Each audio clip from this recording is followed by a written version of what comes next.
ડીસામાં ફટાકડાની ફેક્ટરીમાં લાગેલી આગમાં મૃત્યુ આંક વધીને પહોંચી ચૂક્યો છે 22ને પાર। જો કે એલસીબી દ્વારા તાત્કાલિક તપાસ કરતા આરોપી પિતા પુત્ર એટલે કે ખૂબચંદ મોહનાની અને દીપક મોહનાનીની ધરપકડ કરી લેવામાં આવી છે। તો જિલ્લા કલેક્ટરે નિવેદન આપ્યું અને કહ્યું કે મધ્યપ્રદેશથી આવેલા પરિવારજનો દ્વારા ઓળખ કર્યા બાદ દેવાંશ જિલ્લાના 10 મૃતકોના મૃતદેહ સોંપવામાં આવ્યા છે। તો હરદા જિલ્લાની ટીમ ઓળખ પ્રક્રિયામાં લાગી છે। ગુજરાત સરકાર સતત મધ્યપ્રદેશ સરકારના સંપર્કમાં છે। મધ્યપ્રદેશ સરકારના કેટલાક ઉચ્ચ અધિકારીઓની ટીમ પણ ડીસા ખાતે આવી પહોંચી છે। આ મામલે મધ્યપ્રદેશ સરકારે કહ્યું કે સરકાર મૃતકોના પરિવારજનો સાથે છે, તેઓને વળતર આપવામાં આવશે। જો કે અન્ય પરિવારજનો દ્વારા સોશિયલ મીડિયામાં એક વિડીયો શેર કરવામાં આવ્યો અને આ વિડીયોના માધ્યમથી તેઓએ ભારોભાર રોષ બળાપો ઠાલવ્યો। પરિવારજનોએ વિડીયો શેર કરીને માંગ કરી છે કે અમારી માંગ જ્યાં સુધી પૂર્ણ ન થાય ત્યાં સુધી અમે મૃતદેહનો સ્વીકાર નહીં કરીએ અને જ્યાં સુધી અમે ડીસા ખાતે ન પહોંચીએ ત્યાં સુધી મૃતદેહની કોઈ પણ પ્રકારની ક્રિયા કરવામાં ન આવે। મધ્યપ્રદેશના મંત્રી નગરસિંહ ચૌહાણે પણ આપ્યું છે નિવેદન।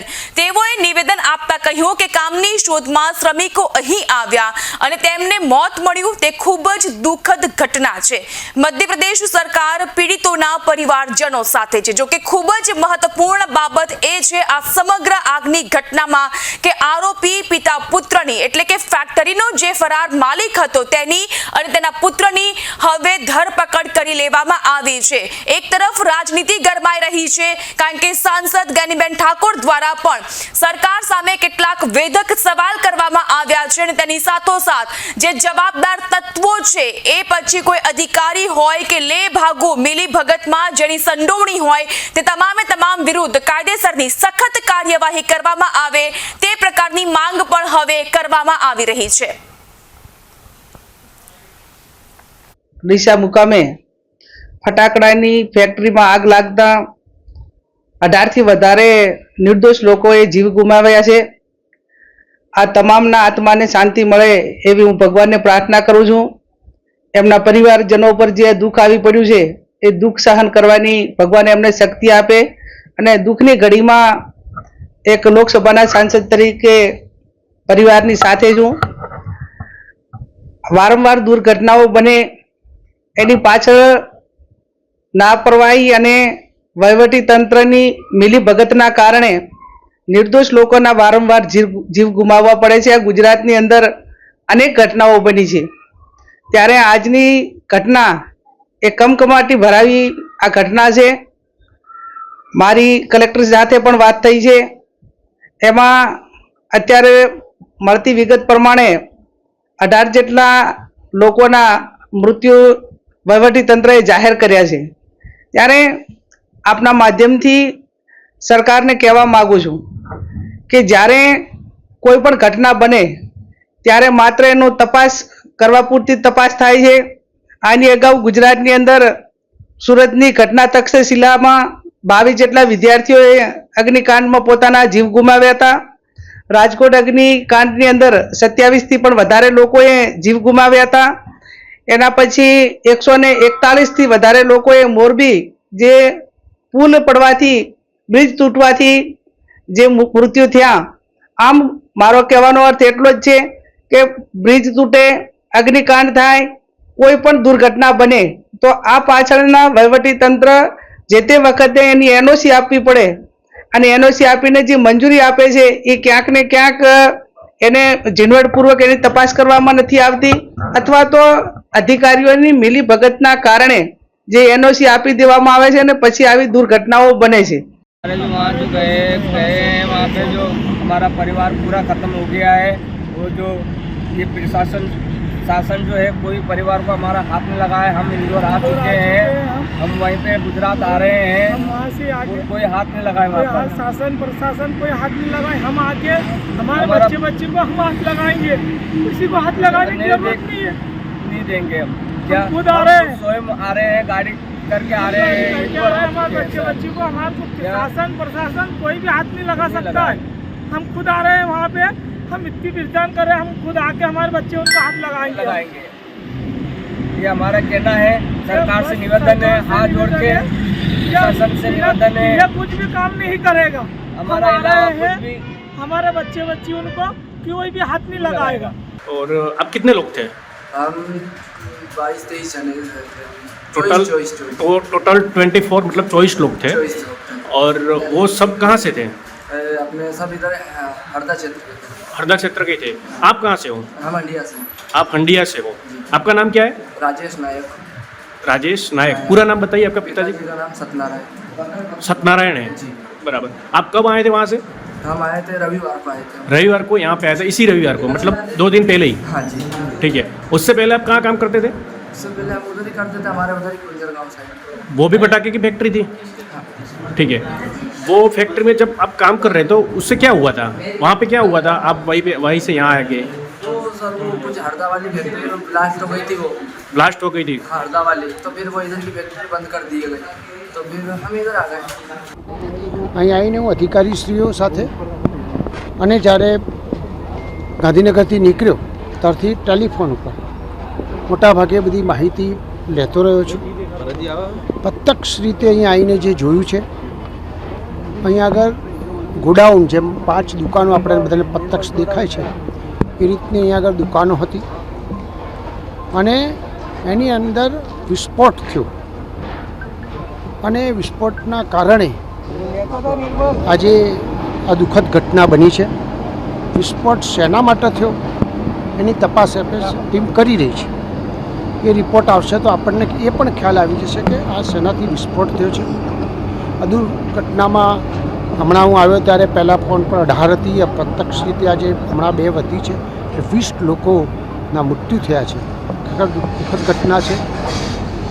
જે લોકો આમાં સંડોવાયા છે, દીપક ટ્રેડિંગ કંપની, એના માલિક અને આજુબાજુના માણસો, અત્યારે આપણે પ્રત્યક્ષ રીતે બિલકુલ કોઈપણ માણસ કાયદાની પરિભાષામાં આવે અને આમાંથી જેને બી ગુનો કર્યો હોય છૂટી ના જાય એ પ્રકારની કાર્યવાહી આજે સરકાર કરી રહી છે।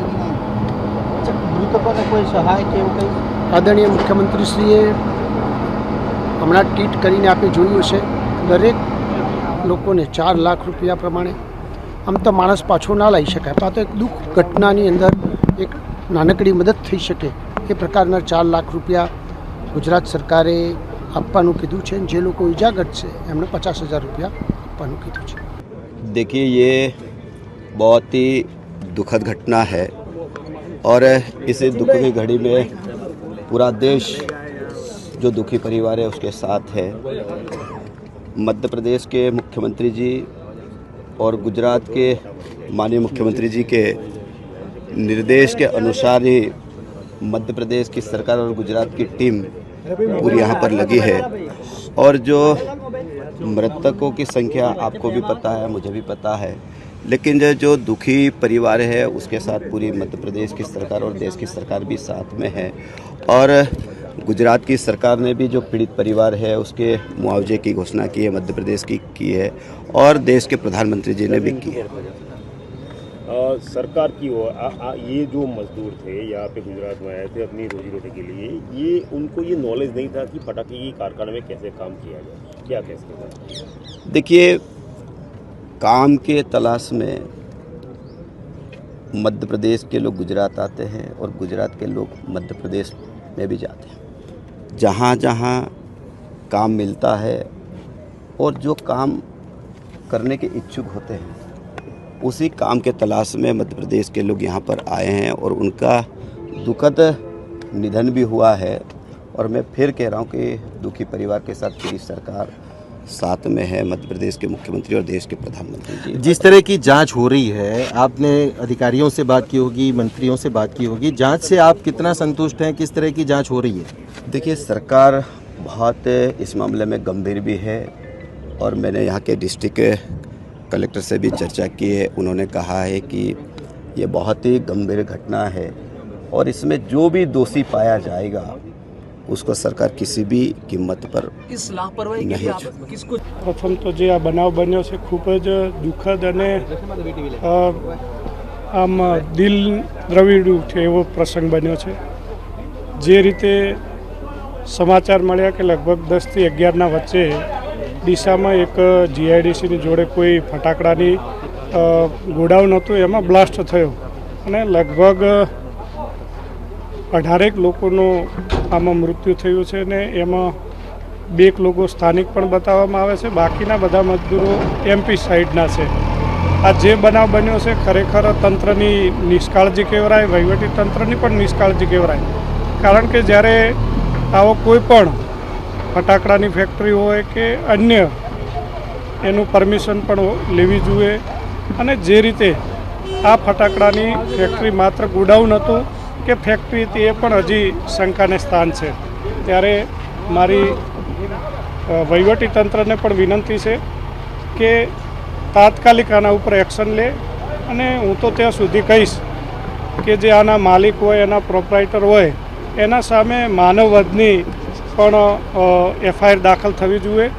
જે રીતે તંત્ર અને વહીવટી તંત્રએ પણ જોઈ શકાય છે કે તાત્કાલિક એક્શનમાં આવી અને કેટલાક મૃતદેહોને બચાવવાની પણ કામગીરી કરી છે.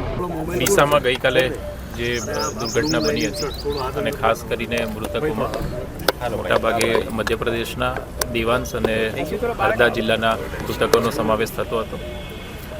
ગત મોડી રાતે મધ્યપ્રદેશ જિલ્લાના મંત્રીશ્રી, ત્યાંથી સરકાર તરફથી નિમાયેલા ઉચ્ચ અધિકારીઓ અને જે મૃતકો છે એમના પરિવારજનો પણ અહીંયા આવ્યા હતા.